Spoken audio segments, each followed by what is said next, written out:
辉宝从早上来到园区后就开始整活儿。先是辉宝看到妈妈此时在睡觉，不跟自己玩，辉宝对着妈妈的屁股就咬了一口，给妈妈的尾巴咬下来一大口，都快要给妈妈的尾巴咬秃了。完事儿还若无其事的爬到妈妈身上，跟妈妈继续贴贴。爱宝让辉宝老实一点，然后一把给辉宝搂进了怀里，让辉宝一起睡觉。但辉宝并不困，辉宝从爱宝怀里跑出来后，蹲在妈妈的竹子堆里，打算在里面产青团，但结果辉宝身体重心越来越向后，差点顺着竹子一起掉下去。而辉宝这里自己反被自己吓了一跳，这突然跑走的动静搞得爱宝也从睡梦中醒来，查看到底发生了什么情况。辉宝早上的这一折腾，爱宝一直都没有睡着。都说爱宝每天睡觉比较多，但实际看上去，爱宝睡觉跟不睡觉时一样累，随时都要时刻警惕着园区的一举一动，担心着瑞宝、辉宝的安全。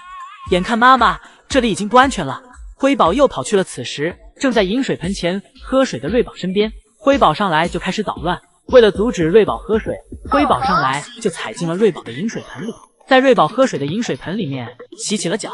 辉宝现在的口碑已经不亚于43岁。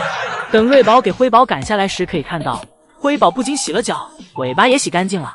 炎热的夏天，福宝再次解锁新的睡觉姿势，仰面躺在树上，春风拂过甚是惬意。所以要说享受生活，熊猫界里还得看福宝。困意上来，福宝翻了个身，调整了个姿势，趴在了树杈上，就开始呼呼大睡。睡了一会儿后，福宝来到室外，吃着美味的窝头，思考着一会儿给游客们表演点什么节目。吃着吃着便躺了下来，或许吃饭也是个体力活。吃完后，福宝便开始四处找乐子，一会儿的功夫又爬到了树上。看着粗壮的树，福宝上去后却开始摇摇晃晃。在这儿就不得不提一句，福宝的最新体重99.90公斤，换算过来就是199.8斤，差2两就是200斤了。看着福宝不断在树枝上行走的样子，不仅替树枝有一丝担忧。小风吹过，福宝顿感舒坦，便索性又坐了下来，吹起了风。看福宝舒服的小脚丫不停地抖来抖去，不禁让人心驰神往。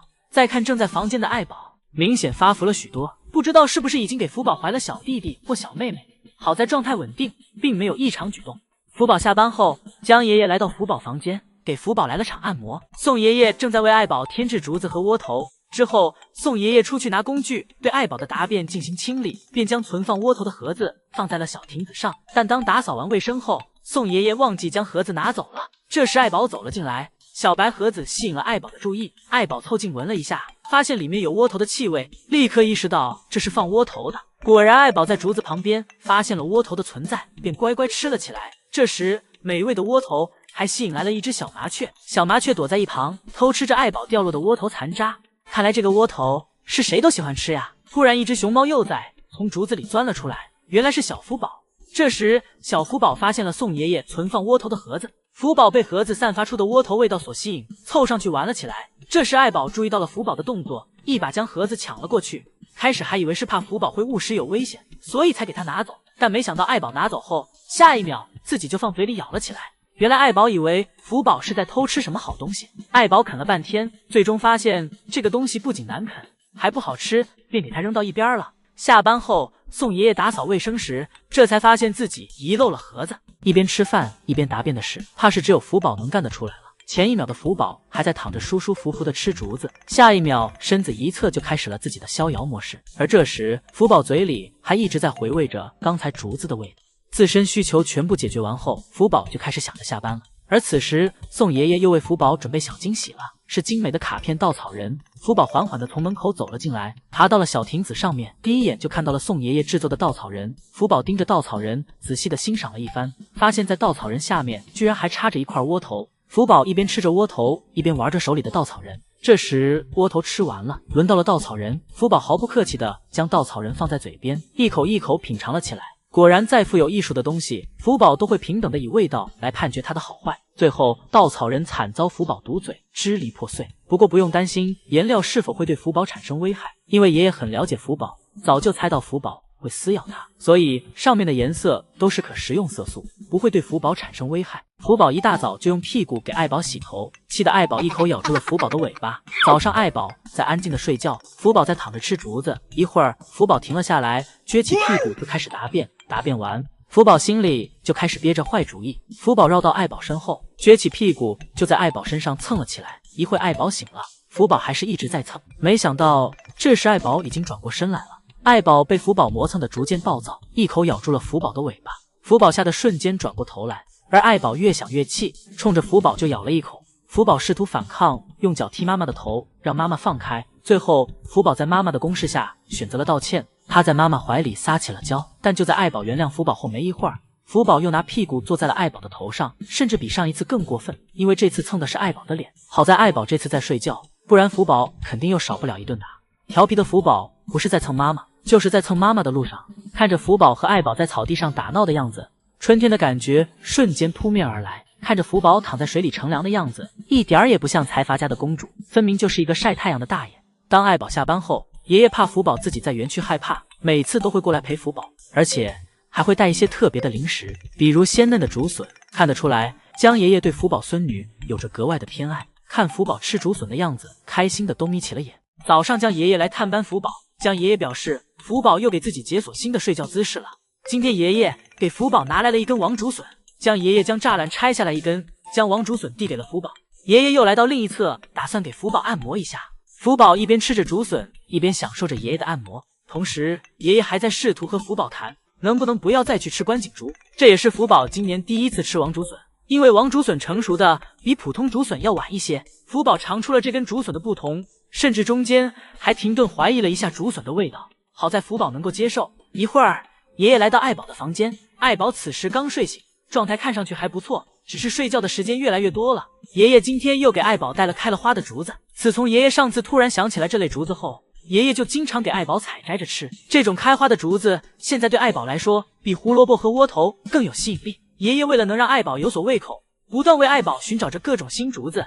爷爷挑选完鲜嫩的叶子带给爱宝后，将剩下的叶子和竹竿带给了乐宝，也算为乐宝改善伙食了。乐宝不愧是爷爷口中的便宜女婿。福宝正不怀好意的盯着围栏里为数不多的关景竹，福宝看上了最靠里的一棵。福宝伸手试探，没想到福宝的胳膊居然够长。福宝将竹子拉过来后，浅浅闻了一下，感觉味道还不错。福宝开心的坐了下来，但是这个角度吊床挡住了福宝的脸，看不到福宝吃没吃。只见福宝坐了一会儿后，便放开了竹子，瞪着他那明亮的小眼，开始环顾园区。看来刚才这一颗福宝并不满意。福宝看了一圈，在不远处又发现了一根心意的。福宝走过去站起来，再将竹子拉到身边。福宝已经熟能生巧了，但这颗竹子有点大。福宝坐下来稍作歇息，然后再次起身。福宝双手抓住竹子，身体自然的向后倾斜，利用腿部力量做支撑，竹子明显有了大幅度的倾斜。没想到短短的几天，福宝已经懂得如何借力了，但是奈何福宝的力量还是不够。福宝将竹子放开休息了一会儿，先是喝了口水，补充了一下体力。喝水时，福宝的小眼神还时刻紧盯着竹子。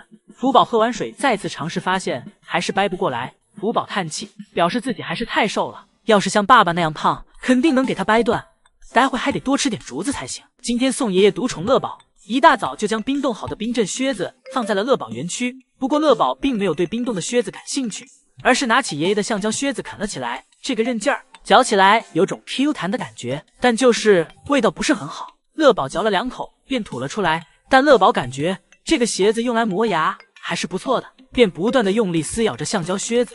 或许是靴子上留有爷爷的气味，乐宝喜爱的不得了。乐宝将靴子放在身上蹭来蹭去，最后放低脑袋将靴子压在身下，在靴子上不断的留下自己的气味。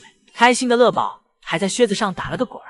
之后乐宝对其依旧是爱不释手，而一旁的冰冻靴子，乐宝一眼也没瞧他，这让在园区外的爷爷挠着脑袋，愣是想不到乐宝为什么对皮靴这么感兴趣。一会儿乐宝玩累了，跑去喝水，宋爷爷趁这个功夫将皮靴拿走了，毕竟皮质靴子存在一定的危险，所以为了乐宝的安全，爷爷将乐宝撕咬下来的橡胶也都一块清理走了。乐宝喝完水回来，发现自己的靴子不见了。乐宝看了一下眼前的冰镇靴子，发现这个不是自己的那一个。乐宝走到门口，想问问是不是爷爷给自己的靴子拿走了。自己喜欢的玩具被拿走后，乐宝显得有些落寞，不断在周围寻找着自己的靴子。而爷爷为了让乐宝忘记靴子，在乐宝回室内的门口放置了胡萝卜，但乐宝出来后并没有发现爷爷的小心思，而是直接踩了过去。